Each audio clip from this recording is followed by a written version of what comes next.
Hey, American cook, what you got? Ooh, hard-boiled eggs. Yum.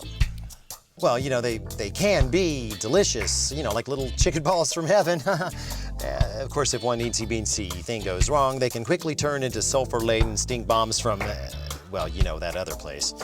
Yeah, the membrane under that shell can set up like glue. The sulfur in the egg white can react with iron in the yolk to create a sickly green color. The white can turn to rubber, but it doesn't have to be that way. In fact, we have a guaranteed plan for hard-cooked egg success.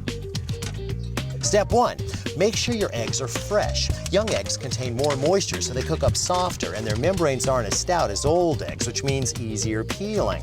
Now, you should never trust the use-by dates. They're far too random. You can tell how old your eggs really are by the numeric code, which tells which day of the year the eggs were packed on.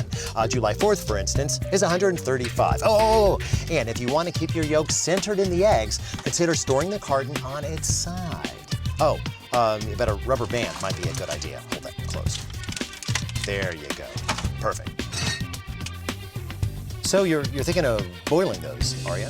Well, and that's okay as long as you want to waste energy and time, crack half the eggs and overcook the other half. Look, why don't you pour out all but say half an inch of that water? Go ahead, off you go. Then drop the heat to low and put your steamer basket in there and load it up with a minimum of 4 eggs. Good, and when you see steam, clamp the lid back on and turn your timer on for 12 minutes. Okay, now steam requires a lot less energy to produce, and although it's plenty hot, it's lower in mass than boiling water, so the heat produced penetrates the eggs more gently, which will make a more tender egg. Now, you're going to want to get yourself an ice bath ready, and when the time is up, you want to evacuate your eggs as soon as possible. That is going to make them a lot easier to peel and keep them soft and creamy on the inside.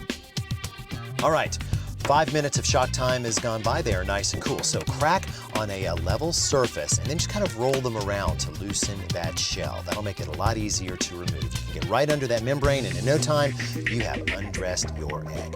A little dip in kosher salt and you've got perfection. And take a look at this. Now that's what I'm talking about. Carpe over.